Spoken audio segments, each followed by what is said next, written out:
નમસ્કાર વિદ્યાર્થી મિત્રો, સ્વાગત છે તમારું ચેપ્ટર નંબર 15 વનસ્પતિમાં વૃદ્ધિ અને વિકાસ ધોરણ 11 નો આપણે ચેપ્ટર હવે શરૂ કરશું નીટ માટે. તો વધારે પડતો આપણે ટાઈમ વેસ્ટ ન કરતા સીધું ચેપ્ટરની શરૂઆત કરીએ. ડાયરેક્ટ શબ્દો ઉપર જઈએ. વનસ્પતિમાં વૃદ્ધિ. વોટ ઇઝ વૃદ્ધિ? કોને કહેવાય વૃદ્ધિ? શા માટે જરૂરી છે વૃદ્ધિ? તો આપણે એવું ભણી ગયા ચેપ્ટર નંબર 1 ની અંદર 11મા ધોરણમાં કે વનસ્પતિ હોય કે પ્રાણી હોય, કોઈ પણ સજીવ હોય, બેક્ટેરિયા હોય કે કોઈ પણ ની અંદર વૃદ્ધિ આવશ્યક છે. કારણ કે સજીવોના લક્ષણો આપણે 5 ભણ્યા હતા. એ પૈકી પહેલું હતું વૃદ્ધિ, પ્રજનન. આ બધા તમે ભણી ગયા. તો એ પૈકી વૃદ્ધિ. હવે વૃદ્ધિ કેવું હોય? કદમાં વધારો થતો હોય અથવા તો સંખ્યામાં વધારો થતો હોય. બંને પ્રકારે વૃદ્ધિ પોસિબલ છે. તો કે યસ. જેમ કે એક કોષીય સજીવો હોય, બેક્ટેરિયા છે, ચલો બેક્ટેરિયાની અંદર કદમાં વધારો થાય? તો કે નહીં, એમાં સંખ્યામાં વધારો થાય. પણ વૃદ્ધિ તો છે એટલીસ્ટ. ત્યારબાદ આપણે જોઈએ પ્રાણીની અંદર વૃદ્ધિ થાય છે. તો કે હા, આપણે જન્મતા ત્યારે બિચારા આવડા અમથા હતા. હવે જુઓ 6 ફૂટની હાઈટ થઈ ગઈ.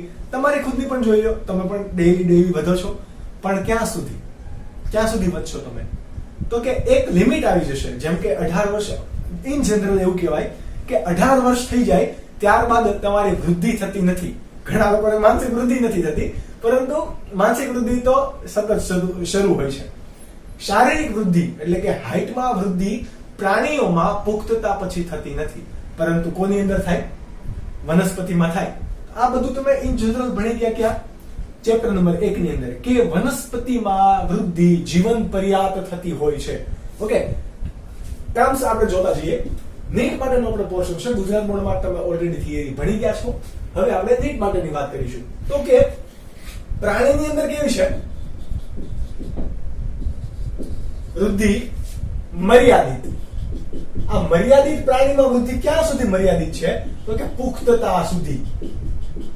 પુખ્તતા બાદ વૃદ્ધિ થતી નથી. એટલે કે એક વખત એડલ્ટ થઈ ગયા ત્યારબાદ હવે એની શારીરિક એટલે કદમાં વૃદ્ધિ થતી નથી. યસ, મસલ માસ ની અંદર વધારો થઈ શકે. હું હાઈટ ની વાત કરું છું. ઘણા લોકો એવું કહે છે કેમ વૃદ્ધિ નથી થતી? આ ઉનાળાની સીઝન છે, કેરી ખાધા રાખીએ, જાડા થઈ ગઈ વૃદ્ધિ. તો એ વૃદ્ધિ નથી. બરાબર. એ તમારે શું છે? એવી રીતે તો તમે પતલા પણ થઈ શકો. તો વૃદ્ધિ ક્યારે ઘટી જાય? તમારે ક્યારે એવું થયું કે તમારી સાઈઝ એટલે કે તમારી હાઈટ હોય વધી ગઈ અને પછી ઘટી ગઈ?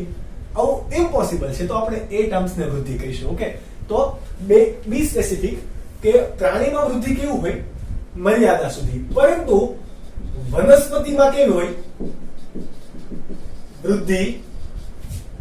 જીવન પર્યાપ્ત હોય. કેવી? જીવન પર્યાપ્ત. હવે વનસ્પતિમાં વૃદ્ધિ જીવન પર્યાપ્ત છે તો એ શાના કારણે હોય? અને પ્રાણીમાં છે તો શાના કારણે હોય? તો આપણે એવું ભણી ગયા કે દરેક સજીવની અંદર કઈ ક્રિયા થતી હોય? ચયાપચયની ક્રિયા. ચયાપચય એટલે કે જૈવિક ક્રિયા કે જેની અંદર કઈ કઈ ક્રિયાઓ હોય? ચય ક્રિયા અને અપચય ક્રિયા. ચય ક્રિયા એટલે કે નિર્માણ થવું, સર્જનાત્મક ક્રિયા. કેવી છે? સર્જનાત્મક ક્રિયા. અને અપચય એટલે કે ભંગાર થવું અથવા તો એને કહેવાય વિસર્જનાત્મક ક્રિયાઓ. તો જ્યારે આપણા શરીરમાં વિસર્જનાત્મક ક્રિયા કરતા સર્જનાત્મક ક્રિયા એટલે કે અપચય કરતા ચયનો દર કેવો હોય? વધારે હોય. ત્યારે આપણું શું થતું હોય? વૃદ્ધિ થતી હોય. ઓકે, અને તમે એક વસ્તુ યાદ રાખો કે તમને આમાંથી એમસીક્યુ પૂછે, ચેપ્ટર 1 ના રિલેટેડ પણ પૂછે, તો કે નાના બાળકની અંદર અથવા તો કોઈ નાનું છોડ છે, મકાઈના છોડની અંદર બીજાંકુરણ દરમિયાન કઈ ક્રિયાનો દર વધારે હશે? બીજાંકુરણ કઈ છે એટલે કે વૃદ્ધિ તો હજી તો એને ઉગવાનું જ બાકી છે, એટલે કે ઉગવાની ક્રિયા શરૂ છે. તો એ દરમિયાન ચય ક્રિયાનો દર કેવો હશે? સૌથી વધારે, ટોપ લેવલ પર. અને જ્યારે કોઈ પણ પાંદડું નાશ પામે છે, તો કોઈ પણ જીવ નાશ પામે છે, તો એ દરમિયાન કોઈ ક્રિયાનો દર મહત્તમ હશે? અપચય. એટલે કે જ્યારે વૃદ્ધિ દરમિયાન ચય વધારે હશે ને જ્યારે તમારી વૃદ્ધિ નહીં થતી હોય અથવા તો તમારું વિખંડન થતું હશે, તમારું ભંગાર થતું હશે, ત્યારે અપચય ક્રિયાનો દર વધારે હશે. જીર્ણતા કે વૃદ્ધત્વ માટે જવાબદાર કોણ? અપચય કે ચય? તો કે ચયની સાપેક્ષે અપચયનું પ્રમાણ વધારે હોય તો એ જીર્ણતા અથવા તો તમારા વૃદ્ધત્વ માટે જવાબદાર બને. પરંતુ જ્યારે અપચયનો દર મેક્સિમમ બની જાય ત્યારે ચયનો દર મિનિમમ, એનાથી નાનું કાંઈ હોય જ નહીં. એવી કન્ડિશનમાં તમારું શું થાય? મૃત્યુ થાય. તો આ ચય અને અપચય ક્રિયાનો રેશિયો કેવો હોવો જોઈએ? સમાન. જ્યારે ચય અને અપચય ક્રિયા બંને બરાબર થઈ જાય, કેવી થઈ જાય? સમાન, ત્યારે તમારી વૃદ્ધિ નથી થતી અને નથી વિખંડન થતું. એટલે કે એ તમારી યુવાની કાળ અથવા તો પુખ્તતા કાળ કે જ્યારે તમારી હવે શરીર કદમાં પ્રાણીમાં વધવાનું બંધ થઈ જશે. પરંતુ વનસ્પતિમાં આવું થતું નથી. વનસ્પતિમાં ચયનો દર હંમેશા કેવો રહેશે? વધારે. કેમ? તો કે એમાં જીવન પર્યાપ્ત વૃદ્ધિ છે. જીવન પર્યાપ્ત વૃદ્ધિ છે તો એમાં પણ બે પ્રકાર પડશે. એક છે નિયત વૃદ્ધિ અને બીજું છે અનિયત વૃદ્ધિ. નિયત વૃદ્ધિને આપણે સપોઝ કહી દઈએ કે નિશ્ચિત પ્રમાણમાં વૃદ્ધિ થાય. કેવું? નિશ્ચિત પ્રમાણમાં. જેમ કે તમારા પર્ણ, ત્યારબાદ તમારા પુષ્પ, તમારા નહીં એટલે કે વનસ્પતિના પર્ણ, પુષ્પ કે ફળ હોય તો એનામાં વૃદ્ધિ થાય, પરંતુ કેવું? નિયત પ્રમાણમાં. જેમ કે આવડું પાંદડું છે કોઈ, તો એ પાંદડું વધીને આટલું બને, ત્યારબાદ એ પાંદડું અવળું મોટું ના બની જાય. તમે જોયો છે આવડા મોટા પાન? કોઈ કણજી, પીપળાના પાન આવડા મોટા થાય તો કે નહીં. એનું શું થઈ જાય? જીર્ણતા આવે, એટલે કે એ થોડું પીળું પડવા માંડે, લીલામાંથી પીળું પડે. અને લીલામાંથી પીળું પડે એટલે કયો રોગ થશે તમારો? ક્લોરોસિસ. કયા ખનિજ તત્વોની ઉણપ? તો આ બધું તમે નીટની અંદર સાંકળી શકો. ધીરે ધીરે એમાં જીર્ણતા આવવા માંડે, ક્લોરોફિલનું પ્રમાણ ઘટી જાય, એટલે કે વનસ્પતિ હવે પ્રકાશ સંશ્લેષણ કરી શકશે નહીં, એટલે ખોરાક મળશે નહીં. ખોરાક નહીં મળે તો હવે એના અંદર અપચયનો દર કેવો થશે? વધશે. અને ધીરે ધીરે એ પાંદડું જોતામાં પાંદડું એક ડાળ ઉપરથી ખરી જાય. પરંતુ ઝાડ એમનેમ રહેશે. ઝાડ કેવું રહેશે? એમને. ચલો, પર્ણ છે, પુષ્પ છે, ફળ, એવી રીતે જો તરબૂચની પણ એક સાઈઝ લિમિટ હોય ને. આવડું મોટું તરબૂચ ના હોય તો કે તરબૂચ એવડું હતું, પછી વૃદ્ધિ તો એમાં જીવન પર્યા છે તો આપણે કોઈ કાપ્યું નહીં તો ત્યાં સુધી એવડું મોટું થતું જ ગયું, ક્યારેક તો ફૂલીને ફાટી જશે. પણ આવું બધું પોસિબલ છે નહીં. એટલા માટે એમાં વૃદ્ધિ કેવી છે? નિયત પ્રમાણમાં. બરાબર. અનિયત વૃદ્ધિ પણ થાય તો કે યસ. કોની અંદર? તો કે તમારા મૂળની અંદર. મૂળમાં તો શું વૃદ્ધિનો દર ધીમો હશે, પરંતુ મૂળ ધીમે ધીમે વધ્યા જ રાખશે. તમે ઘણી વખત એવું પણ સાંભળ્યું છે કે જેમ કે કબીર વડ છે, તો કબીર વડનું મૂળ એક્ઝેક્ટ કયું છે નથી ખબર. કેમ? તો કે એની શાખાઓ હોય. શાખા પણ શું પામે? અનિયમિત વૃદ્ધિ પામે, એટલે કે એની વૃદ્ધિ ઉપર કોઈ લિમિટેશન છે નહીં. શાખા, મૂળ છે, શાખા છે, પ્રકાંડ છે, પ્રકાંડની શાખા હોય ઓબ્વિયસલી. તો એ બધાની વૃદ્ધિ કેવી થશે? જીવન પર્યાપ્ત, એટલે કે અનલિમિટેડ ટાઈમ સુધી ચાલ્યા જ રાખશે. એટલા માટે હજી પણ કબીર વડનું એક્ઝેક્ટ મૂળ કયું છે એ આપણને ખ્યાલ નથી. આપણે જેટલા પણ વડ જોઈએ છીએ એ બધા શું છે? એની વડવાઈથી બનેલા છે. તો આમાંથી એનું મેઇન મૂળ કયું છે એ જાણવું કોયડો છે. ઇમ્પોસિબલ આપણે નહીં કહી શકીએ, કારણ કે સાયન્સ માટે અત્યારે કઈ વસ્તુ ઇમ્પોસિબલ હોય એવું પોસિબલ નથી. ચલો, આ વૃદ્ધિની આપણે વાત થઈ ગઈ. ઓકે, હવે વૃદ્ધિ જો તમારા શરીરની અંદર થતી હોય તો એના પણ પ્રકારો પડતા હોવા જોઈએ. બરાબર. કયા પ્રકારો પડે અથવા તો વૃદ્ધિના તબક્કા કયા? આપણે પહેલા જોઈએ વૃદ્ધિના તબક્કાઓ. આપણને ખ્યાલ છે વૃદ્ધિ કયા લેવલ ઉપર સૌથી પહેલા થશે? આ હાથ છે તો બીજો હાથ આમ બની જાય તો કે નહીં. વૃદ્ધિ એક ધીમી પ્રક્રિયા છે અને આ વૃદ્ધિ આપણા સજીવનો પાયાનો એકમ કોણ? કોષ. તો કોષમાં પ્રારંભિક તબક્કે વૃદ્ધિ થશે. એ કોષની અંદર વધારો થતો જાય અને કોષોના સમૂહમાં વધારો થાય. એવી રીતે કોષ રસમાં વધારો થાય. એવી રીતે તમારો એ કોષ વડે જે પેશી બને છે એ પેશીના કદમાં વધારો થાય અને અંગનો સાઈઝ વધે. આ રીતે કોષીય સ્તરે વૃદ્ધિ થતી હોય. તો તમારા વૃદ્ધિના તબક્કાઓ પણ કેટલા છે? 3. તમે ચેપ્ટર નંબર 5 ની અંદર અથવા ચેપ્ટર નંબર 6 ની અંદર તમે આવું ભણી ગયા હશો કે મૂળ ટોપ પ્રદેશ આવો તમે ભણ્યા હતા. આવી રીતે પ્રાથમિક મૂળ હોય તો પ્રાથમિક મૂળ ઉપર અહીંયા શું હોય? વર્ધનશીલ પ્રદેશ. આ ભાગે વર્ધનશીલ પ્રદેશ, આ ભાગે વિસ્તરણ પ્રદેશ, આ ભાગે પરિપક્વન પ્રદેશ. બરાબર. અહીંયા હોય તમારી મૂળ ટોપ, આ બાજુએ મૂળ રોમ. આવું બધું તમે ભણી ગયા, રાઈટ? તો કયા પ્રદેશ હતા? સોરી, વર્ધનશીલ પ્રદેશ, વિસ્તરણ પ્રદેશ, પરિપક્વન પ્રદેશ અને આ બાદની આપણે વાત નહીં કરી, એ કયું છે તમારું મૂળ ટોપ. તો આ તમારા મૂળ મુખ્ય કેટલા હતા? 3 પ્રદેશ હતા કે જે તમે વૃદ્ધિ તમે જોઈ શકો. અને આપણે ત્યારે એવું પણ ભણી ગયેલા કે વનસ્પતિનો આ વર્ધનશીલ પ્રદેશ એક ટાઈમે અહીંયા હશે, વિસ્તરણ પામી વર્ધનશીલ એટલે કે નવા કોષો ઉમેરાઈને એ કોષો આગળ જતા રહ્યા. હવે આ ભાગે જે કોષો હતા એ કેવા થયા? વિસ્તરણ પામ્યા, અને વિસ્તરણ પામીને એ કોષો અહીંયા આવી ગયા. હવે આ જગ્યાએ કોષ રહેલા છે એ એક સમય કેવા બનશે? પરિપક્વ બનશે. એટલા માટે વૃદ્ધિના તબક્કા પણ કેટલા છે? 3. પહેલો તબક્કાની આપણે વાત કરીએ તો કે પહેલા તબક્કામાં આપણે જોઈએ કે વૃદ્ધિની અંદર પહેલો તબક્કો કયો છે? તો કે કોષ નિર્માણ. કોષ નિર્માણ અથવા તો આપણે એને કહીશું કોષ વિભાજન તબક્કો. કયો તબક્કો? કોષ વિભાજન તબક્કો. આ દરમિયાન શું થશે? તો કે ઓબ્વિયસલી કોષમાં શું થશે? વિભાજન થશે. એક કોષમાંથી 2 કોષ બનશે, 2 કોષમાંથી 4 બનશે, 4 માંથી 8 બનશે, 8 માંથી 16 બનશે. આવી રીતે કોષની સંખ્યામાં વધારો કરશે. એને આપણે શું કહીશું? કોષ વિભાજન તબક્કો. એ દરમિયાન શું થયા? નવા કોષો વિભાજન દ્વારા ઉમેરાના. તો આ કોષ બની ગયા. એ કોષ કયા હશે? વનસ્પતિની આપણે વાત કરીએ છીએ તો કયા હશે? વર્ધનશીલ પ્રદેશના કોષ. તમને ખ્યાલ છે વર્ધનશીલ પ્રદેશના કોષો ક્યાં આવેલા હોય? અગ્રીય વર્ધનશીલ પેશી, પાર્શ્વસ્થ વર્ધનશીલ પેશી અને પાર્શ્વીય વર્ધનશીલ પેશી. આ તમારે 3 પેશી આવી ગઈ.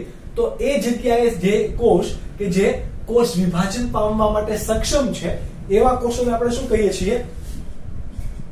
વર્ધનશીલ પેશીના કોષ. કે જે કયા પ્રદેશમાં છે? અહીંયા તમે વિચારો તો વર્ધનશીલ પ્રદેશમાં. આ કોષોનું કાર્ય શું છે? વિભાજન પામવું. બાકી બીજા કોષ હશે એ કેવા હોય? સ્થાયી કોષ. તમે ભણી ગયા ને ચેપ્ટર નંબર 6 ની અંદર કે વનસ્પતિમાં 2 પ્રકારની પેશી હોય છે, સ્થાયી પેશી અને વર્ધનશીલ પેશી અને સ્થાયી પેશી. સ્થાયી પેશીની અંદર પણ જટિલ પેશી ને એવા બધા પ્રકારો તમે ભણી ગયા. બરાબર? સરળ પેશી અને જટિલ પેશી. હું તમને યાદ અપાવી દઉં. સરળ પેશી એટલે કે મૃદુતક, સ્થૂલકોણક, દ્રઢોતક. ત્યારબાદ જટિલ પેશીમાં તમે ભણી ગયા અન્નવાહક, જલવાહક વગેરે વગેરે.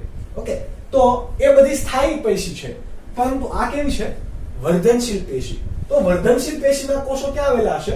વર્ધનશીલ પ્રદેશમાં. કયા? તો કે મૂળાગ્ર પ્રદેશ હોય, ત્યારબાદ પ્રરોહાગ્ર પ્રદેશ હોય, અથવા તો આપણે એવું કહી શકાય કે જ્યાં અગ્રસ્થ વર્ધનશીલ પેશી આવેલી છે, અગ્રસ્થ વર્ધનશીલ પેશી આવેલી છે, એ ભાગના કોષો શું કરશે? વિસ્તરણ પામશે, કોષ નિર્માણ પામશે અને વિભાજન પામશે. હવે એ કોષ વિભાજન છે એ થયા બાદ શું થશે? તો કે તમારો બીજો તબક્કો જે છે એ છે તમારો વિસ્તરણ તબક્કો. વિસ્તરણ તબક્કો. ચલો, વિસ્તરણમાં શું થશે? તો કે તમારી કોષની સાઈઝ પહેલા વિભાજન પામીને આવડી હતી. આ 1 માંથી 2 બની ગયા. ઇન સપોઝ, બરાબર? તો આ કોષની અંદર શું બનશે? નવો કોષ રસ ઉમેરાશે, નવું પ્રોટીન ઉમેરાશે, નવો ડીએનએ બનશે, નવા કોષીય અંગિકા બનશે અને એ કોષ એના કદમાં શું કરશે? વધારો કરશે. એક કોષમાંથી આવી રીતે બન્યા હતા, બરાબર? આ એક કોષ હતો, એમાંથી પેલા નવા વિભાજન પામી ગયા. પછી વિભાજન પામ્યા બાદ એનું શું થયું? તો કે વિસ્તરણ થયું. વિસ્તરણ થયું એટલે કે એની અંદર કોનું થયું? પ્રોટીન ઉમેરાણું, ત્યારબાદ કોષીય અંગિકા ઉમેરાણી, કોષ રસ ઉમેરાણો, કોષ દિવાલ નવી બનશે. બરાબર? આ બધી રચના કયા તબક્કા દરમિયાન થાય? તો કે વિસ્તરણ તબક્કા દરમિયાન. એટલે કે અહીંયા એનું કદ શું થાય છે? વધે. ઇન શોર્ટ આપણે કહી શકું કદ વધે. કોષનું કદ વધે. જ્યારે કોષ નિર્માણમાં કોષની સંખ્યા વધે. ચલો, ત્રીજો તબક્કો તમારો કયો થશે? તો કે પરિપક્વન તબક્કો. પરિપક્વન તબક્કો અથવા તો આપણે એને કહીશું વિભેદન તબક્કો. કયો તબક્કો? વિભેદન અથવા તો પરિપક્વન તબક્કો. વિભેદન પામવું એટલે કે કોઈ ચોક્કસ કોષ છે એ કોઈ ચોક્કસ કાર્ય કરવા માટે અનુકૂળ બની જાય. જેમ કે જલવાહક પેશીના કોષો છે તો એનું ચોક્કસ કાર્ય હશે, તો એ કોષોને ચોક્કસ કાર્ય કરવા માટે અનુકૂળ બનવું એટલે કે એનું વિભેદન થવું. બરાબર, એટલે કે ઘણા બધા કોષો કે જે પરિપક્વન દ્વારા વિસ્તરણ, કોષ વિભાજન દ્વારા વિસ્તરણ પામેલા, એ હવે કેવા બનશે? ચોક્કસ કાર્ય કરવા માટે પરિપક્વ બનશે. અહીંયા શું થશે? દ્વિતીય કોષ દિવાલ બનશે. કઈ? દ્વિતીય કોષ દિવાલ બને. ત્યારબાદ શું થાય? તો કે કોઈ ચોક્કસ કાર્ય માટે પરિપક્વ બને. તો આ બધી ઘટના છે, તો એ કયા તબક્કામાં આવશે? પરિપક્વ તબક્કો. આ સેમ ટુ સેમ વસ્તુ તમે ચેપ્ટર નંબર, એટલે કે આપણા જે જૂના ચેપ્ટર્સ છે 11મા ધોરણના 5મા અને 6ઠા ચેપ્ટર, તો એની અંદર આપણે ભણી ગયા કે વર્ધનશીલ તબક્કો હોય, વિસ્તરણ તબક્કો હોય, પરિપક્વન. જો આ પરિપક્વન તબક્કાની અંદર જે કોષ, પરિપક્વન તબક્કામાં તમને એમ પૂછે કે પરિપક્વન તબક્કામાં રહેલા કોષ એ કયા તબક્કામાંથી બનેલા હશે? વર્ધનશીલ કોષમાંથી બનેલા હશે, બનવાની વાત પૂછે છે. અથવા તો તમને એમ પૂછે કે મૂળ રોમ, આ મૂળનો આડછેદ છે, તો ઊભો છેદ છે, મૂળ રોમના કોષો કયા પ્રદેશમાંથી નિર્માણ પામે છે? તો તમને પૂછશે પરિપક્વન, તો તમારો આવશે પરિપક્વન પ્રદેશ. પરંતુ મૂળ રોમ એ કયા કોષોમાંથી બને છે? તો ક્યાંથી બન્યા હશે? વર્ધનશીલમાંથી. કેમ? તો કે એક સમયે વર્ધનશીલ કોષો અહીંયા જ હતા, ત્યારબાદ એ વર્ધન પામતા એટલે કે વિભાજન પામતા આગળ વધી ગયા. ત્યારબાદ એ કોષો વિસ્તરણ પામ્યા, એટલે કે કદમાં એને વધારો કર્યો, અને એ હવે કેવા થઈ ગયા? પરિપક્વ બની ગયા. પરિપક્વ બન્યા એટલે એ કોષોમાંથી શું થયું? મૂળ રોમ વિકસ્યા કે નહીં? વર્ધનશીલ કોષોમાંથી જ મૂળ રોમ વિકસ્યા, પરંતુ એ તબક્કો, એ પ્રકાર, એ ભાગ ચોક્કસ કોઈ કાર્ય કરવા માટે હવે કેવો થઈ ગયો છે? પરિપક્વ. કયું કાર્ય? તો કે મૂળ રોમનું કાર્ય શું હોય? જમીનની આજુબાજુ રહેલું પાણી કે ભૂગ, એને કહેવાય ભૂજળમાંથી શું કરવું? પાણીનું શોષણ કરવું. આ એનું ચોક્કસ કાર્ય હશે. આ વાત થઈ ગઈ તમારા વૃદ્ધિના તબક્કાની. પરંતુ હવે આપણે જોઈએ કે વૃદ્ધિના પ્રકાર કેટલા છે. તો કે 2 પ્રકાર પડે. ઇન જનરલ કેટલા પ્રકાર પડે? 2. આપણે બંને જોઈ લઈએ. એક છે સંખ્યાત્મક વૃદ્ધિ. કેવી? સંખ્યાત્મક વૃદ્ધિ. અને બીજી છે એ ભૂ આવર્તનીય વૃદ્ધિ. બંને પ્રકારને આપણે ડિટેલમાં જોઈ લઈએ કે જેની અંદરથી તમને કદાચ એમસીક્યુ પૂછે તો ઇઝીલી સોલ્વ કરી શકો. અને એના નામ ઉપરથી જ છે. જેમ કે સંખ્યાત્મક વૃદ્ધિ છે, તો આપણે કોષોની સંખ્યામાં થતો વધારો એટલે સંખ્યાત્મક વૃદ્ધિ. જેમ કે સંખ્યાત્મક વૃદ્ધિ, તો કોષોની સંખ્યા હતી પેલા 1, 1 માંથી 2, 2 માંથી 4, 4 માંથી 8, 8 માંથી 16, 16 માંથી 32, 32 માંથી 64, એવી રીતે ક્રમિક રીતે વધે છે. જો સંખ્યાના તબક્કે વધે છે કે નહીં? તો આ પ્રકારની વૃદ્ધિને શું કહેવાશે? સંખ્યાત્મક વૃદ્ધિ. આનો તમે જુઓ દર કેવો રહ્યો? અચળ દરે વધે છે. 2 ગુણ્યા 2 ગુણ્યા 2 ગુણ્યા 2 ગુણ્યા 2. આ માટે, આ વધવા માટે બળ કોણ પૂરું પાડે છે? તો કે કોષ વિભાજન શું કરે? તો કે બળ પૂરું પાડે. કોના માટે? સંખ્યાત્મક વૃદ્ધિ માટે. ચલો હવે આનો તમે કદાચ ગ્રાફ પૂછાય તો ગ્રાફ કેવો બને? અચળ વૃદ્ધિ પામે છે એટલે આવો બને? તો કે નહીં. તો સંખ્યામાં વૃદ્ધિ થતી નથી, સંખ્યા અચળ રહી ગઈ કોષોની. પરંતુ એનો આલેખ કેવો મળશે? આવો રેખીય આલેખ. કેમ? તો કે એક કોષમાંથી 2, 2 માંથી 4 આ કોષોની સંખ્યા હશે. અને સમય, કોષની સંખ્યા અને સમય સાથેનો આપણે આલેખ જોઈએ તો જેમ સમય એટલે કે t ની અંદર વધારો થાય છે, એમ અચળ વેગે કોનો વધારો થાય છે? કોષોની સંખ્યામાં વધારો થાય છે. તો આવા પ્રકારનો આલેખ કોનો છે? સંખ્યાત્મક વૃદ્ધિનો. હવે બીજો આપણી પાસે બીજી વૃદ્ધિ છે ભૂ આવર્તનીય વૃદ્ધિ. આવા પ્રકારની વૃદ્ધિ ક્યાં થશે? આ મેં તમારે ઇન સપોઝ કીધું, બરાબર? પરંતુ તમારા પાસે 536 કોષ હોય તો 536 કોષમાંથી ડબલ થઈ જાય સીધા, બરાબર? અથવા તો જનન કોષ હોય તો સીધા 4 ગણા થઈ જાય. કેમ? તો કે એક માંથી જનન કોષ કેટલા બનશે? 4. આવું તમે ક્યાં ભણી ગયા? તો કે ચેપ્ટર નંબર 3 અને 4 12મા ધોરણની અંદર હજી આ ભણશું. કારણ કે એક કોષની અંદરથી જનન કોષ કેટલા બનશે? 4. કેમ? તો કે ત્યાં શું જોવા મળે? અર્ધીકરણ જોવા મળે. અર્ધીકરણ એટલે કે અર્ધીકરણ 1 અને અર્ધીકરણ 2 જોવા મળે. પરિણામે તમને કેટલા જનન કોષ મળશે? 4. ઓકે, તો એનામાં પણ સતત રીતે વૃદ્ધિ થાય છે કે નથી થતી? થાય છે. પરંતુ સંખ્યાત્મક વૃદ્ધિ માટે આપણે કયું વિભાજન ધ્યાનમાં લઈશું? સમભાજન. કયું? સમભાજન. સમાન રીતે ભાજન થતું હોય એને આપણે શું કહીએ છીએ? સમભાજન. બરાબર. અહીંયા અર્ધીકરણની આપણે વાત કરીશું નહીં. પરંતુ ભૂ આવર્તનીય વૃદ્ધિ હોય તો એ મોટા ભાગે કોની અંદર જોવા મળે? એક કોષીય સજીવની અંદર. કોની અંદર?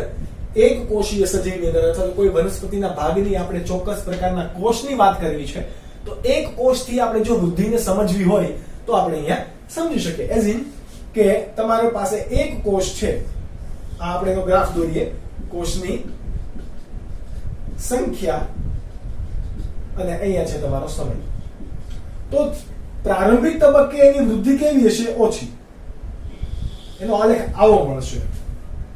કેમ? તો કે એક કોષીય સજીવમાંથી એક કોષમાંથી બે સજીવો બનશે, 2 માંથી 4 બનશે. આ સજીવો બનવાની વાત છે. તો પ્રારંભિક રીતે આ તબક્કો કેવો હશે?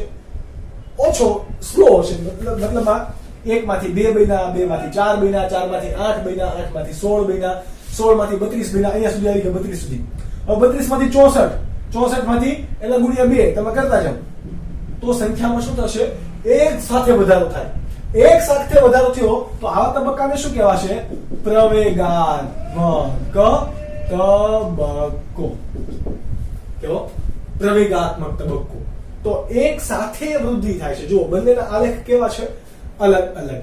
કેમ? તો કે અહીંયા સંખ્યાની બાબત કીધી છે એટલા માટે આ શું દર્શાવે છે? અચળ વેગે ગતિ કરે છે. સોરી, અચળ વેગે વૃદ્ધિ થાય છે. જ્યારે અહીંયા અચળ વેગે વૃદ્ધિ બાદમાં થશે, પરંતુ પ્રારંભિક તબક્કે કેવી છે એની વૃદ્ધિ? સ્લો છે. એટલા માટે એનો અહીંયા ભૂ આવર્તનીય વૃદ્ધિ માટેનો આલેખ કેવો મળશે? આ પ્રકારનો. આ વસ્તુ તમે નોટ ડાઉન કરી લો. ત્યારબાદનો ટોપિક છે વૃદ્ધિનું માપન. વૃદ્ધિ થાય છે તો આપણે કઈ રીતે માપી શકીએ એના માટે વાત કરીશું. એટલે ટોપિકનું નામ લખી દઈએ આપણે પહેલા. વૃદ્ધિનું માપન. ચલો, તમે એક પ્રયોગ કરેલો અંતઃચૂષણનો, દ્રાક્ષ વાળો ખ્યાલ હોય તો કે દ્રાક્ષને તમે પાણીમાં દાખલ કરો છો તો દાખલ કર્યા બાદ એનું શું થાય? કદ ફૂલે છે. કદ ફૂલે છે એ અંતઃચૂષણના કારણે છે. આપણે વૃદ્ધિ કોષમાં કોષ રસમાં વધારો થતો હોય કે કોષમાં વધારો થતો હોય એ નથી, પરંતુ એ વૃદ્ધિ વધે છે. કેટલું વધી? એના માટે તમે શું કરેલું? તો કે જેવી રીતે કાગડો હતો એ કુંજામાં પાણી નાખતો અને કાગડો એમાં પાણકા નાખતો જાય, કાંકરા નાખતો જાય, પાણી ઉપર આવે. એવી રીતે આપણે એક નળાકાર લીધો, કદમાપક નળાકાર, એની અંદર ચોક્કસ ml માં પાણી ભર્યું, ત્યારબાદ આપણે ફૂલેલી દ્રાક્ષને દાખલ કરી તો એ ફૂલેલી દ્રાક્ષે રોકેલું કદ આપણને ખબર પડી. આનો મતલબ શું થયો? કે આપણે કોઈક એક વસ્તુનું સાપેક્ષ વૃદ્ધિ અથવા તો એમાં થયેલો વધારો માપવા માટે આપણે શું કર્યું? કોઈ બીજા ભાગ એટલે કે કોઈ પ્રવાહી માપક યંત્રનો આપણે ઉપયોગ લીધો. એટલે કે સાપેક્ષ વૃદ્ધિ માપી કે નહીં? તો એવી રીતે વૃદ્ધિનું માપન પણ હંમેશા કઈ રીતે થાય? સાપેક્ષ માપન. હંમેશા વૃદ્ધિનું માપન કેવી રીતે થશે? સાપેક્ષ. તમારે કોઈકને સાપેક્ષ થવું જોઈએ ને. માનો કે એક કોષ આવડો હતો, પછી કેવડો થાય છે? આટલો મોટો. તો કેટલો વધારો થયો? તો આપણે પેલા આનું માપન કરેલું હોય તો આનું માપન કરી શકીએ. બરાબર. ડાયરેક્ટ આપણે આવડા કોષનું માપન કરી શકીએ નહીં. એટલા માટે હંમેશા વૃદ્ધિનું માપન કઈ રીતે થશે? સાપેક્ષ માપન. હકીકતમાં વૃદ્ધિનું માપન કરવું અથવા તો વૃદ્ધિ થાય એ શું છે? તમારું કોષ રસમાં થતો વધારો છે.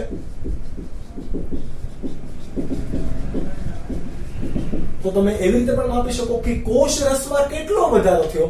માનો કે 2 ગણો વધારો થયો કોષ રસમાં, તો વૃદ્ધિનું માપન થઈ શકાય. તો પણ કોની સાપેક્ષે થયું? કોષ રસની સાપેક્ષે થયું કે નહીં? ત્યારબાદ હવે આપણે જોઈએ વૃદ્ધિનું ખરેખર માપન કેવું છે? ઈઝી નથી, કારણ કે તમારે એને કોઈકની સાથે સાપેક્ષ માપન કરવું પડે. એટલા માટે વૃદ્ધિનું માપન ઈઝી નથી. પરંતુ આપણે સીધું માપન ના કરતા આપણે સાપેક્ષ માપન કઈ રીતે કરીએ? તો એમાં જોઈએ કે જથ્થો હોય, જથ્થામાં વધારો કરી શકાય. જેમ કે તમે એક મુઠ્ઠી મગ છે એક ડીશમાં લીધા છે, બરાબર. હવે તમે એની અંદર ખોબો ભરીને દાખલ કરો છો, બરાબર. બીજી ડીશમાં ખોબો ભરીને દાખલ કરો છો. તમારે બંનેની સાપેક્ષે કોણ કેટલા વધારે એ માપવું હોય તો તમારે બંનેના મગ ગણેલા હોવા જોઈએ. ઓકે, તો બંનેના મગ ગણવા એટલે કે આનું માપન કરવું છે તો આનું પણ માપન કરવું, એને શું કહેવાશે? સાપેક્ષ વૃદ્ધિ. તો એવી રીતે આપણા પાસે ઘણા બધા માપદંડો છે, જેમ કે શુષ્ક વજન માપવું. વોટ ઇઝ શુષ્ક વજન? તો કે કોઈ પણ વનસ્પતિનો છોડ છે, પર્ણ છે કે કોઈ પણ ના અંદર તમારે વૃદ્ધિ માપવી છે તો આપણે શું કરશું? એને સૂકવી નાખીએ. સૂકવી નાખીએ ઇન ધ સેન્સ કે તમે એમાંથી પાણી દૂર કરી દો. પાણી દૂર કરી દો એટલે હવે તમારું જે વજન છે કેવું મળવાનું છે? તમને શુષ્ક વજન મળવાનું, પાણી વિનાનું વજન. તો આ સૂકા પાંદડાનું વજન, બરાબર, એક સમયે અને એની વૃદ્ધિ થઈ ગઈ છે, ત્યારબાદ એ સૂકા પાંદડાનું વજન, તો એ તમને શું આપશે? આમાં પાણીનું વજન હશે નહીં, એટલા માટે તમારે ત્રુટી આવવાની સંભાવના છે નહીં. તમારા પાસે કોઈ એક છોડ છે કે જેનું શુષ્ક વજન 15 ગ્રામ છે. કેવું છે? કોઈ એક નાના છોડનું વજન, શુષ્ક વજન 15 ગ્રામ છે, પરંતુ એવો જ છોડ અથવા તો એ જ છોડ જો જીવંત હોય અને આપણે એનું ફરીથી શુષ્ક વજન વૃદ્ધિ બાદ કરીએ ત્યારે એનું વજન 27 ગ્રામ મળે છે.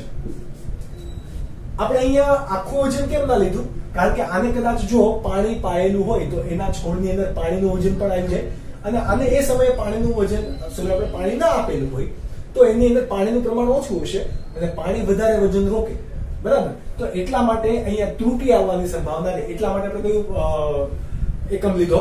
આપણે શુષ્ક વજન માપીએ. તો આવા માપદંડો છે. એક શુષ્ક વજન છે, ત્યારબાદ ક્ષેત્રફળ વડે માપી શકીએ. તો કે હા, જેમ કે પર્ણ છે, પર્ણની અંદર કેટલો વધારો છે તમારે માપવો હોય તો કોઈ આવું નાનું પાંદડું છે, બરાબર, તો આનું આપણે શું કરીશું? ક્ષેત્રફળ માપીશું, કેટલી જગ્યા રોકે છે. ત્યારબાદ એ પાંદડું આવડું થાય છે તો એનામાં પણ શું માપીશું? ક્ષેત્રફળ. જેમ કે આ પાંદડું છે તો કેટલી જગ્યા રોકે છે? તો માનો કે 3 સેન્ટીમીટર, સોરી, 5 સેન્ટીમીટર સ્ક્વેર જેટલું ક્ષેત્રફળ રોકે છે, જ્યારે આ પાંદડું એ 11 સેન્ટીમીટર સ્ક્વેર જેટલું કદ રોકે છે. તો વધારો કેટલો થયો તમારો? 6 સેન્ટીમીટર સ્ક્વેર નો વધારો થયો. તો આ કોના માપન દ્વારા આપણે કરી શક્યા? ક્ષેત્રફળના માપન દ્વારા શું કરી શકીએ? વૃદ્ધિ માપી શકીએ. જેમ કે તમારે હજી એક માપદંડ છે લંબાઈ. લંબાઈ તમારે માનો કે પરાગ નલિકા છે. કોણ? પરાગ નલિકા. તો પરાગ નલિકા આ તમારું કોણ છે? સપોઝ સ્ત્રી કેસર છે. તો સ્ત્રી કેસરમાં પરાગ નલિકાની વૃદ્ધિ આટલી છે, એક સમયે વૃદ્ધિ આટલી થશે, એક સમયે વૃદ્ધિ આટલી થશે, બરાબર. તો તમે એની લંબાઈ પહેલા કેટલી હતી, પછી કેટલી વધી, પછી કેટલી વધી, એ લંબાઈ વડે પણ એ પરાગ નલિકાની વૃદ્ધિ માપી શકો. તો આ જુદા જુદા માપદંડો છે. ત્યારબાદ તમારી પાસે એક છે ઓક્ઝેનોમીટર. ઓક્ઝેનોમીટર ને આપણે બીજું શું કહેવાય છે? વૃદ્ધિ માપક, વૃદ્ધિ ચાપ માપક યંત્ર, કે જે શું કરશે? તમારો કોઈ છોડ છે તો એ છોડની અંદર કેટલી વૃદ્ધિ થઈ છે એ માપશે. આ છોડ છે તમારો, તો વૃદ્ધિ એની અંદર કેટલી થઈ છે એ માપશે. તમારે એ વૃદ્ધિ ચાપ માપક યંત્ર કેવું છે? તો કે તમારા અહીંયા કઈક યંત્ર હશે, બરાબર, કે એની અંદર મેઝરમેન્ટ લખાયેલું હોય. ત્યારબાદ અહીંયા તમારી ધરીઓ હશે, બરાબર. હું એક્ઝેક્ટ તમને અહીંયા ફોટોગ્રાફ દ્વારા અહીંયા તમને દેખાડી દઉં. પણ આ કેવું હોય? માનો કે એક સમય વૃદ્ધિ અહીંયા હતી તો એની એક ધરી અહીંયા હતી, તો એનું માપક અહીંયા દેખાશે. ત્યારબાદ આ છોડ વધીને આટલો જાય છે એટલે કે આનો એરો આવો બનશે, તો એની વૃદ્ધિ એ માપક કેવું આવશે? આટલું. તો અહીંયા આ જે સ્કેલ છે, સ્કેલની અંદર માનો કે તમને વધારો દેખાશે, ચાપમાં દેખાશે કેટલા ખૂણો વધી ગયો, બરાબર. તો એના આધારે તમે શું ગણી શકો? કેટલી વૃદ્ધિ થઈ એ પણ તમે ગણી શકો. તો આવું એક ચાપ માપક યંત્ર છે કે જેને શું કહેવાય? ઓક્ઝેનોમીટર, કે જે તમે અહીંયા ફોટોગ્રાફ દ્વારા જોઈ શકો છો. ઓકે, ત્યારબાદ આપણે પાસે ઘણા એવા બધા કેસ છે કે જેની અંદર વિવિધતા બહુ બધી જોવા મળે. જેમ કે તમારી પાસે તરબૂચનો કોણ છે. કોણ છે? તરબૂચ. તો તરબૂચનો પ્રારંભિક રીતે કોષ હશે એ તો એક જ હશે, પરંતુ તરબૂચ જો કવડું મોટું બને છે તો તરબૂચ એના કોષની અંદર 3,50,000 ગણો વધારો કરે છે. શું કરે? 3,50,000 ગણો વધારો કોણ કરે? તરબૂચ. પરિપક્વ તરબૂચ બનવા માટે, બરાબર. ત્યારબાદ તમારી પાસે છે મકાઈનું મૂળાગ્ર. કોણ? મકાઈનું મૂળાગ્ર. મૂળાગ્ર એટલે કે પ્રાથમિક વૃદ્ધિ દર થતી હોય, એટલે કે પ્રાથમિક મૂળ હોય એ દરમિયાનની આપણે વાત કરીએ છીએ. ધીરે ધીરે એ વધવાનું છે. તો પ્રારંભિક સમયે વૃદ્ધિ કેવી છે? ખૂબ જ ઝડપી. આપણે વાત કરી હતી કે ચયનો દર કેવો હશે? ખૂબ વધારે. એટલે અહીંયા વૃદ્ધિ પણ કેવી છે? વધારે. તો અહીંયા 17,500 કોષ પ્રતિ કલાક ઉમેરશે. મકાઈનું મૂળાગ્ર પ્રતિ કલાક 17,500 કોષ જેટલા શું ઉમેરે? નવા કોષ ઉમેરે અને આટલી સ્પીડમાં શું કરે? એ વૃદ્ધિ કરશે. ઓકે, તો આ બધી બાબત છે કે જેના દ્વારા આપણે શું કરી શકાય? વૃદ્ધિનું માપન કરી શકાય. આ તમારે નીટ માટે પણ પોર્શન એક અગત્યનો છે.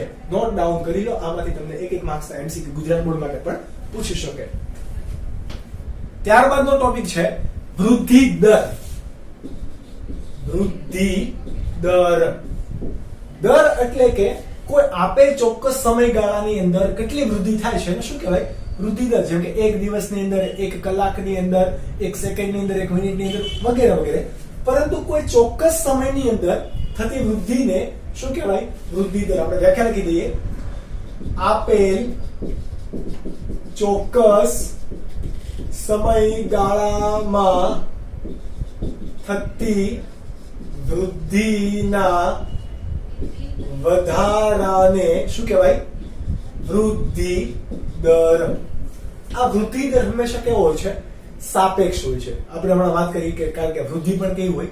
સાપેક્ષ હોય. આપણે કોઈને પ્રારંભિક અથવા તો મતલબ પ્રારંભિક કદ આપણને ખ્યાલ હોય, પ્રારંભિક એનું ક્ષેત્રફળ ખ્યાલ હોય, પ્રારંભિક લંબાઈ ખબર હોય તો આપણે એમાં કેટલી વૃદ્ધિ થાય છે એ માપી શકીએ. એટલા માટે વૃદ્ધિ દરને બીજું એનું શું કહેવાય? ક્ષમતા આંક પણ કહેવાય. શું કહેવાય? ક્ષમતા આંક. કે જે કોના દ્વારા ખબર પડી શકે? તુલનાત્મક અભ્યાસ વડે ખબર પડી શકે. વોટ ઇઝ તુલનાત્મક અભ્યાસ? તુલના કરવી એને શું કહેવાય? તુલનાત્મક અભ્યાસ. એટલે કે સાપેક્ષ આપણે જે વાત કરીએ છીએ સાપેક્ષ વૃદ્ધિ, તો એ જ શું છે? તુલનાત્મક અભ્યાસ. ઇન સપોઝ કે તમારી પાસે બે પર્ણો છે. ચલો એનો વૃદ્ધિ દર કેટલો છે? તો કે આપણે પેલા વૃદ્ધિ દરનું સૂત્ર લખી દઈએ. વૃદ્ધિ દર. વૃદ્ધિ દર એટલે કે સાપેક્ષ વૃદ્ધિ દર તમારે જો લેવું હોય તો શરૂઆતમાં કેટલી હતી તમારી પાસે? શરૂઆતનું આપણે સપોઝ લખી દઈએ કદ અથવા તો શરૂઆતનું જે પણ ક્ષેત્રફળ છે વગેરે વગેરે. પણ શરૂઆતની કોઈ પણ પોઝિશન અને ત્યારબાદ થયેલ વધારો, ચોક્કસ સમયમાં થયેલો વધારો એને શું કહેવાય? વૃદ્ધિ દર. હવે તમારી પાસે પર્ણો છે A અને B. સપોઝ બરાબર A અને B છે. આ બંને પર્ણોનો વૃદ્ધિ દર સમાન છે. બંને પર્ણોનો વૃદ્ધિ દર કેવો છે? સમાન. કેટલો? કે તો 5 સેન્ટીમીટર સ્ક્વેર પર ડે. એક દિવસમાં બંને પર્ણો 5 સેન્ટીમીટર સ્ક્વેર જેટલો વધારો કરે છે. એમાં એ પર્ણ છે એનું શરૂઆતનું એક જ દિવસનું કદ હતું 5 સેન્ટીમીટર સ્ક્વેર અને આનું હતું 50 સેન્ટીમીટર સ્ક્વેર. હવે વૃદ્ધિ દર કેવો છે બંનેનો? સમાન. વૃદ્ધિ દર બંનેનો કેવો છે? સમાન. તો કેટલો વધારો થતો હોય આના ઉપરથી તમે ક્ષમતા આંક નક્કી કરી શકો. ચલો કોની ક્ષમતા વધારે હશે? આની વધારે હશે કે આની વધારે હશે? ઓબ્વિયસલી 5 સેન્ટીમીટર સ્ક્વેર વાળાની વધારે હશે. કેમ? તો કે 5 સેન્ટીમીટર સ્ક્વેર છે એનો 5 સેન્ટીમીટર સ્ક્વેર તો ડેઈલી વધવાનું છે. શરૂઆતમાં કેટલું હતું? 5. તો એનો વૃદ્ધિ દર કેવો હશે? વધારે. જ્યારે આનું શરૂઆતમાં કેટલું હતું? 50 અને વૃદ્ધિ કેટલી થાય છે? 5 સેન્ટીમીટર સ્ક્વેર ડે. થયેલો વધારો 5 સેન્ટીમીટર પર square 5 centimetre square per day. એટલે કે 5/15 વધારે આવશે કે આ? તો કે આ 1/10 એટલે કે આ 0.1 થયું, આ 1 થયું. તો વૃદ્ધિ દર અથવા તો ક્ષમતા કોનો વધારે આવી ગઈ? વૃદ્ધિ દર કોની વધારે મળી તમને? એ પર્ણની. તો એ પર્ણની અંદર વૃદ્ધિ પામવાની ક્ષમતા કેવી છે? વધારે. એટલા માટે આપણે એને બીજું શું કહી શકીએ? ક્ષમતા આંક પણ કહી શકાય. આ વાત થઈ ગઈ વૃદ્ધિ દરની. આ ઇક્વેશન તમારે યાદ રાખવાનું છે. ઇક્વેશન બરાબર તમે લખી લો. તો કે ચોક્કસ સમયગાળામાં થતી થતી વૃદ્ધિ ના છેદમાં શરૂઆતમાં થયેલી વૃદ્ધિ. આ વૃદ્ધિ કોઈ પણ એકમમાં હોઈ શકે, કદમાં, ક્ષેત્રફળમાં, લંબાઈમાં, કોઈ પણ બાબતે હોઈ શકે. ઓકે, જેવી રીતે આ એક્ઝામ્પલ ફરીથી તમે સમજો કે ચોક્કસ સમયગાળામાં થતી વૃદ્ધિનો દર કેટલો હતો અત્યારે, એટલે કે વૃદ્ધિ કેટલી હતી, સોરી વૃદ્ધિનો દર તો આપણે શોધવાનું છે. વૃદ્ધિ કેટલી હતી? 5 સેન્ટીમીટર સ્ક્વેર પર ડે વધતું. એ પર્ણની સાઈઝ શરૂઆતમાં કેવી હતી? 5 સેન્ટીમીટર સ્ક્વેર જ હતી. ડેઈલી 5 સેન્ટીમીટર સ્ક્વેર વધે તો એની વૃદ્ધિ કેવી થતી હશે? ઝડપી. કોની સાપેક્ષે? તો કે બી પર્ણ, કે જેનું શરૂઆતમાં કેવું હતું? 50 સેન્ટીમીટર સ્ક્વેર નું પર્ણ હતું, હવે ધીમે ધીમે ધીમે ધીમે વધે તો એ દરમિયાન વૃદ્ધિ દર કેવો છે? ઓછો. એટલે કે બી પર્ણની વૃદ્ધિ પામવાની ક્ષમતા કેવી છે? ઓછી, જ્યારે એ પર્ણની કેવી છે? વધારે. આ વૃદ્ધિ આપણે સંખ્યાત્મક રીતે, ભૌમિતિક રીતે, સ્નાયુની અંદર, ગર્ભીય કોષની અંદર વિખંડન દરમિયાન ક્યારેય પણ માપી શકીએ. જેવી રીતે સંખ્યાત્મક વૃદ્ધિ છે તો જુઓ તમે આ આલેખ દ્વારા, તો આની અંદર જુઓ, આ મૂળ કોષો, આ નવા પામતા કોષો, આ મૂળ કોષો, આ નવા પામેલા કોષો અને આ એમાંથી નવા બનતા કોષો. તો સંખ્યાત્મક વૃદ્ધિ થાય છે કે નહીં? 2 1 2 3 4 1 2 3 4 5 6 7 8. તો આ શું દેખાડે છે? વૃદ્ધિ કેવી છે? સંખ્યાત્મક, એટલે કે સંખ્યાકીય વૃદ્ધિ દેખાડે છે. ત્યારબાદ આ આલેખ શું દેખાડે? ભૌમિતિક વૃદ્ધિ. બધા જ કોષો જુઓ કેવા પામે છે? વૃદ્ધિ પામે છે. એવું નહીં કે આ કોષો જ, જો અહીંયા કોષો એના પ્રાઇમરી રહ્યા, એટલે કે હવે આ કોષો છે એ વિખંડન પામ્યા છે. હવે આ 4 કોષો છે એ આ 4 કોષો, આ 4 બેવડાના એટલે 8 કોષો બન્યા. આ કેવી થઈ? સંખ્યાત્મક. અહીંયા તમે ભૌમિતિકની વાત કરો તો કે દરેક કોષો વારંવાર કેવા થાય છે? વિભાજન પામીને ઉમેરાતા જ રહે છે, તો એને શું કહેવાશે? ભૌમિતિક વૃદ્ધિ. બરાબર. હવે આપણે જોઈએ કે કોઈ પણ ગર્ભ કોષ હોય એમાં તમારું પહેલા શું હોય? યુગ્મનજ. તો યુગ્મનજમાંથી વિખંડન થશે, તો આપણે વિખંડનનો ચાર્ટ દોરીએ તો વિખંડનની અંદર એક માંથી કેટલા બન્યા કોષ? 2. જુઓ, બરાબર. ત્યારે એ 2 માંથી કેટલા બન્યા? 4. તો આ કેવી પ્રકારની વૃદ્ધિ થઈ? સંખ્યાત્મક વૃદ્ધિ થઈ? તો કે યસ. પણ જુઓ, ભૌમિતિક વૃદ્ધિ થઈ? તો કે હા. કેમ? તો કે આ બંને કોષો વિભાજન પામ્યા. હવે એવી રીતે આ 4 બન્યા તો 4 કોષો વિભાજન ફરીથી પામશે. એટલે સંખ્યાત્મક વૃદ્ધિ પણ થાય છે અને બીજી કઈ થાય છે? ભૌમિતિક વૃદ્ધિ પણ થાય છે. જો આ કોષો પણ કેટલા બની ગયા? 4 માંથી 8. પરંતુ દરેક કોષો વિભાજન પામે છે અને શું બનાવ્યા? 8 કોષીય અવસ્થા. એવી રીતે અહીંયા આપણે આખું સર્કલ નથી બનાવેલું, પણ અહીંયા માનો કે કેટલા છે? આ 4 કોષો જે પ્રાઇમરીલી હતા એ, ત્યારબાદ આ નવા કોષ બનેલા એ, અને ત્યારબાદ હજી કોઈ નવા કોષો ઉમેરાય છે. તો એ સતત ને સતત દરેક કોષો શું કરે છે? ઉમેરો કરે છે. તો આવા પ્રકારની વૃદ્ધિની અંદર સંખ્યાત્મક અને ભૌમિતિક વૃદ્ધિ બંને જોવા મળે છે. તો કે હા. તો આ તમને ચોપડીમાં આપેલી જે ચાર્ટ અથવા ડાયાગ્રામ છે એને પણ તમારે ફોલો કરવાના, કારણ કે આમાંથી પણ તમને એમસીક્યુ પૂછી લે તો તમને આવડતા હોવા જોઈએ. આ વાત થઈ ગઈ તમારી આ ચેપ્ટરની એકદમ બેઝિકમાં બેઝિક, કે જેમાંથી તમને કદાચ 1-2 માર્ક્સના સવાલ પૂછે, પરંતુ તમારે વૃદ્ધિને સમજવી હોય તો એના પહેલાના આ ટર્મ્સ અને કન્ડિશન તમને ખ્યાલ હોવા જોઈએ. આના પછીના નેક્સ્ટ લેક્ચરની અંદર આપણે ભણીશું વૃદ્ધિ કઈ રીતે થાય, વૃદ્ધિના આલેખ કયા કયા હોય, વિકાસ કોને કહેવાય, નિયત વૃદ્ધિ કોને કહેવાય, મર્યાદિત વૃદ્ધિ, એના આલેખ, લોગેરિધમ ચાર્ટ કઈ રીતે બને.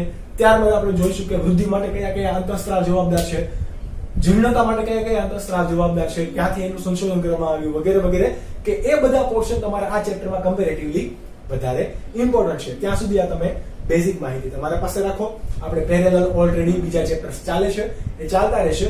આ નીટ માટેના પોર્શન માટે ચેપ્ટર નંબર 5, ત્યારબાદ તમારે મૂત્ર અને ઉત્સર્ગ તંત્ર વાળું જે ચેપ્ટર હતું એ પણ આપણે કન્ટિન્યુ કરશું.